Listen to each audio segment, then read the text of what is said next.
one submission. Bro, he's got a crushing squeeze. Well, it's different, bro. It's different. Yeah. He strangled me. And the way he did it, I think he Moicano filled in last minute to fight Islam and got caught with the same choke. Mm-hmm. It's kind of like a Darce choke, but he locks it forearm. Yeah. He doesn't go to the bicep. I know. And the squeeze is different. He's pulling to his chest. It's not like a angle squeeze. It's different. So the defense is different. When I got my legs out and tried to walk around, he hooked my leg, but like the squeeze is completely different. Completely different. You know, you belly down and kind of get some space to breathe. You can't the way he does it. Craig Jones broke it down. It's like a front choke, almost like a squeeze to your chest. It's not an angle that you use for a normal Darce choke. I know. I was shocked the first time I saw him do it. I was like, maybe he just like couldn't cinch up the bicep. And then I saw him do it a second time. I was like, no, this guy's trying to do it that way. He grabs right here, right? Yeah. And Craig Jones did an awesome breakdown of it on YouTube where he explains why it's effective and what's so good about it. And when he gets the grip locked in, like it's complete, immediate blood shutdown. You know, usually you feel it slowly fading away. It was like right away. Wow, so that dude's got a back. Like the whole started drive-through movie on. The darkness started coming in like as soon as he got the grip. Really? Yeah. He's so fucking strong, man. There's like something.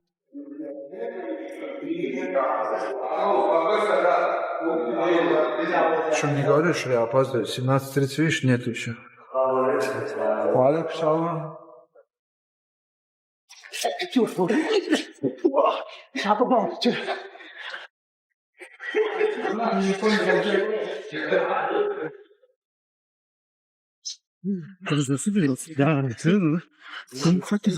Таир, бала, ну что за дела же? Вая, Таир, эй! Шеф, штраф что надо? Отжимание. Железно. Давай 50 отжиманий. Нет, иди, я разберусь. Я хочу посмотреть, бро, если я опоздал, бы меня не оставил. Хорошо, Таир. Таир, давай отжимание. Иди сюда. А что ты еще как будто на прогулку идешь, опоздал, а? Я не опоздал, а ты... Как не опоздал? Опоздал, брат. Не. Сегодня у нас день борьбы проводит Яков. Честно говоря, сегодня можно было просто поиграться. Игры сделать и все, отдохнуть. Утром тяжелая тренировка была.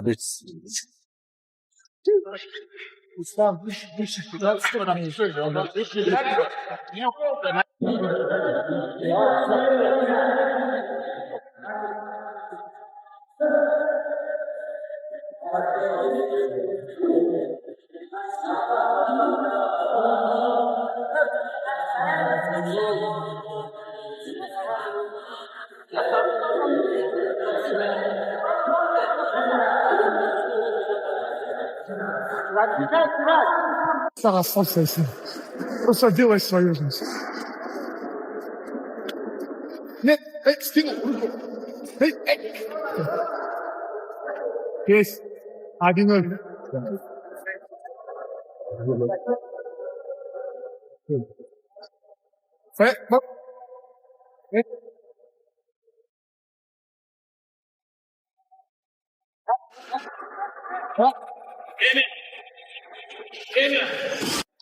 And now when it comes to this fight, because like I said at the top of the video, I actually think Ian Garry has a really good chance in this fight. And it pains me to say that as someone that, again, I need to stress this. I fucking hate Ian Garry. Have I mentioned that in this video? And I'm a fan of Islam Makhachev, okay? But I just need to be real. I feel like Islam Makhachev is playing with fire by not having turned right around. He got offered a fight at UFC 324 after blobbing JDM, taking 0 damage and moving up to 170. So it's not even this massive weight cut for him now. He clearly bulked up and filled out into the division, but still, it's not the same as cutting to 155 and turning right around. And he turned it down for whatever reason, right? We don't know. He got offered the White House card, apparently turned that down due to injury. And now we're hearing all these rumors that he's going to be back at UFC 330. Again, I'm going to build that card later on in the video. But I feel like he's given these guys a lot of time to improve. He's given Leon Edwards, what's this kid's name? Carlos Prates, Ian Garry, even Michael Morales, even though I don't think he should be in the conversation. He's given all of these guys time to get fights and get better. And they're younger than him. They're hungrier than him. And the biggest thing for me that concerns me about Islam Makhachev in this division is I feel like I'm seeing a pattern right now in the weight class. And I'm going to point it out to you. And it actually, it makes me sad to accept this as a JDM fan, but There is just a certain build that is dominating this weight class right now, and it is the tall, lanky, well-rounded strikers. Okay? Listen to this fucking theory. Look at the top 5. Ian Garry, Carlos Prates, Michael Morales, and then JDM and Bilal Muhammad, who have lost to these guys, basically. You know what I'm saying? Think about what I'm telling you, right? Ian Garry, tall, lanky striker with solid grappling.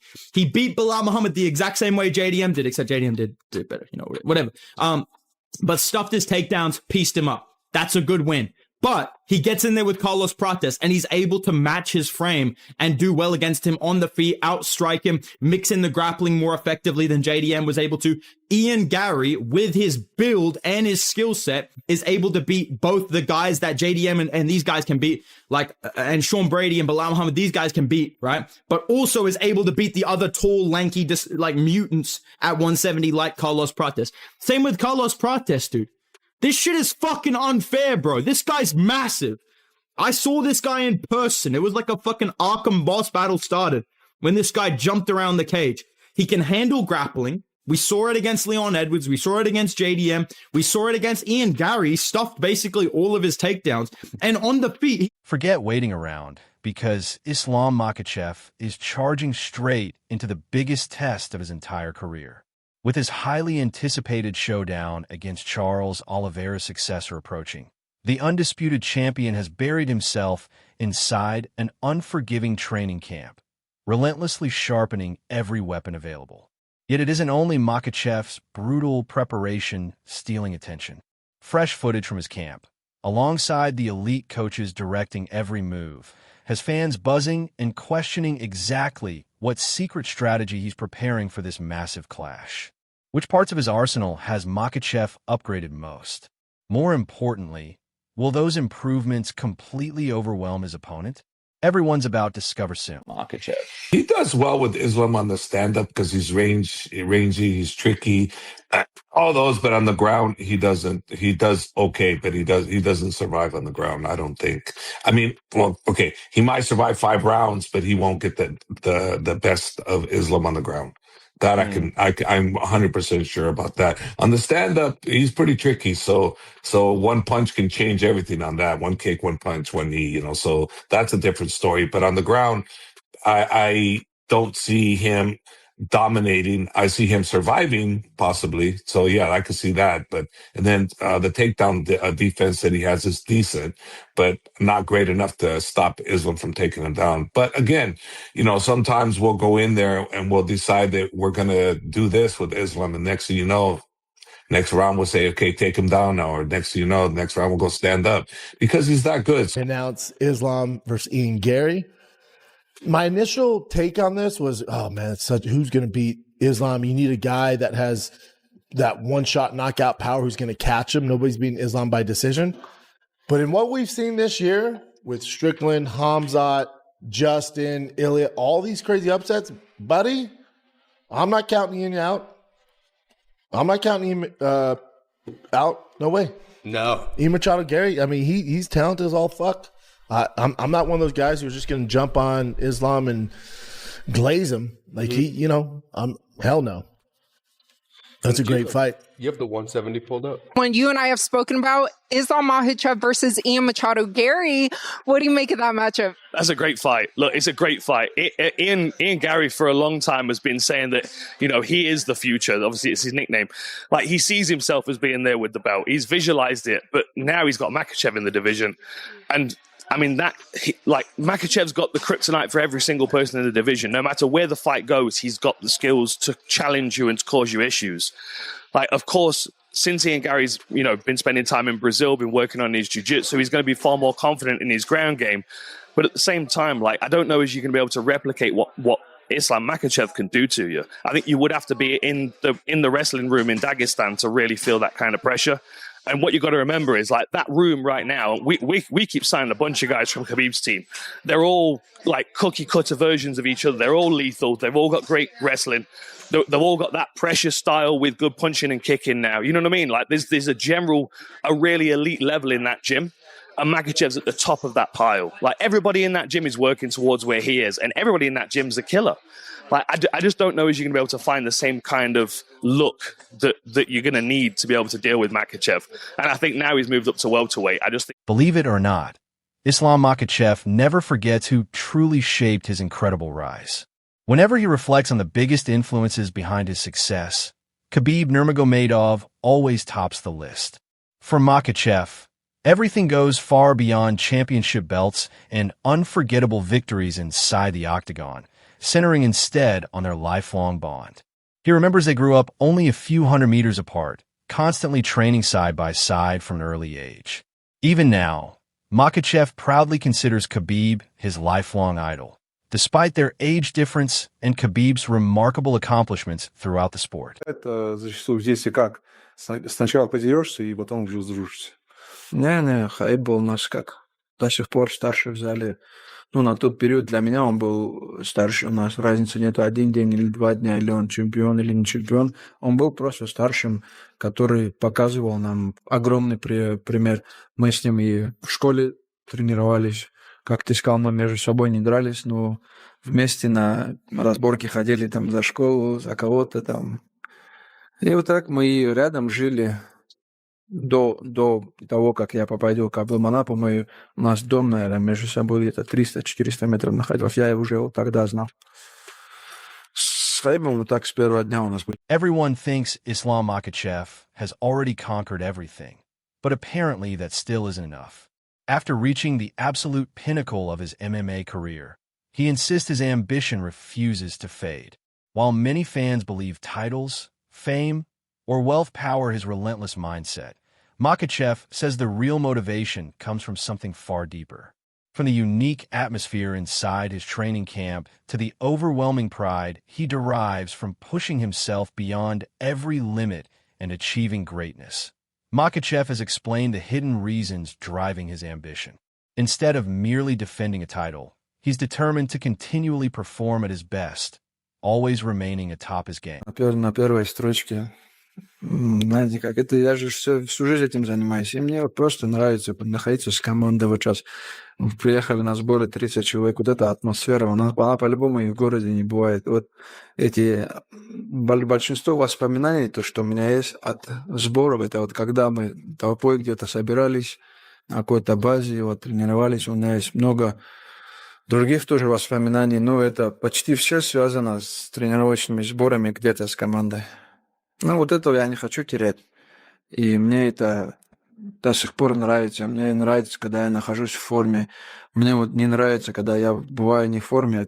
Где-то что-то болит, где-то что-то неохота, утром вставать неохота. Ну вот, когда ты в форме, не знаю, не могу, наверное, объяснить человеку, кто не... So, was Islam Makhachev finally rattled by Ian Garry's non-stop trash talk? Not exactly. The champion responded, but made it crystal clear he has absolutely no interest in playing childish verbal games.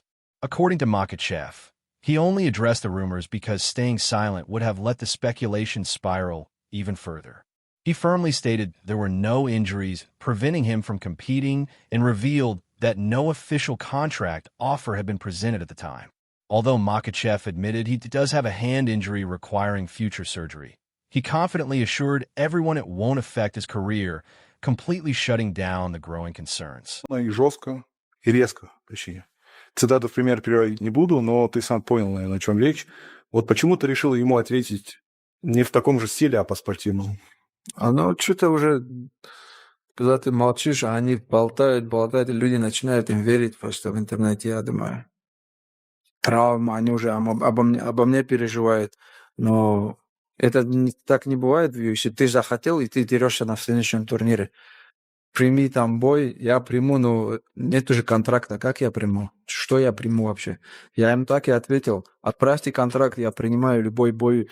У меня нет никаких травм. У меня есть старая травма руки, но это после завершения моей карьеры я ее буду оперировать. Но сейчас это не причина, что бои какие-то срывались. Я готов, отправляйте контракт. Вот я сегодня на сборах, я думаю, в июле. Just when a hype around Ian Garry refused to slow down, Islam Makhachev completely poured cold water on it. Taking his breakdown even further, Makhachev explained exactly why he doesn't view Garry as a truly credible threat. He pointed to Garry's fight against Shavkat Rakhmonov, arguing that Garry still hasn't shown he can seriously trouble elite opponents with his striking. Makhachev admitted Garry successfully targeted what looked like a weakness, but Rakhmonov eventually adjusted, recovered, and finished the fight.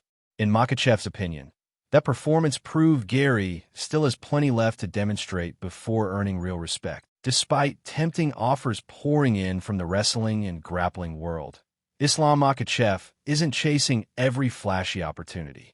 Unlike certain champions eagerly jumping into crossover matchups, Makhachev remains completely locked onto his MMA journey. With a demanding schedule filled with championship fights and grueling training camps, he believes splitting his focus would make absolutely no sense. The champion also insisted that bigger paychecks won't influence his decision whatsoever. For Makhachev, nothing matters more than protecting his place at the top of the UFC rankings, proving his legacy inside the cage will always come before everything else. Now the predictions are getting seriously wild. Brendan Schaub jumped into the debate, breaking down every possible outcome of this blockbuster fight. While he still sees Islam Makhachev as the overwhelming favorite, Schaub admitted an Ian Garry upset would completely change everything. According to Schaub, defeating Makhachev would instantly launch Garry into a massive showdown with Conor McGregor, especially if he calls him out afterward. However, if Makhachev successfully defends his title, Schaub believes that dream fight probably disappears. Even so, he refused to completely count Garry out. At first, Schaub confessed Makhachev looked nearly untouchable, arguing any challenger would need genuine fight-ending power because winning a decision against the champion seems almost impossible. Still, after witnessing several shocking MMA upsets this year, Schaub now believes absolutely anything can happen. Rather than dismissing Garry, he praised the Irish contender's skill set, insisting this matchup is much closer than many fans realize. Dan Hardy echoed that excitement, calling it an intriguing challenge, but warned Garry's biggest problem remains Makhachev's complete skill set. Although Hardy acknowledged Garry's major improvements in jiu-jitsu and overall preparation, he insisted nothing truly compares to the relentless pressure Makhachev brings inside the cage. Hardy believes the champion's wrestling, striking, and suffocating control create nightmares for every opponent. He also credited the elite Dagestani training system for molding Makhachev into a champion unlike anyone else in the division. Hardy added that Makhachev's move to welterweight has only made him stronger, healthier, and even more dangerous. As for Garry, Hardy argued technical striking alone won't be enough, insisting he must inflict serious damage early because outpointing Makhachev across 5 rounds is simply unrealistic. Meanwhile, Javier Mendez identified the one place Garry absolutely cannot afford to end up.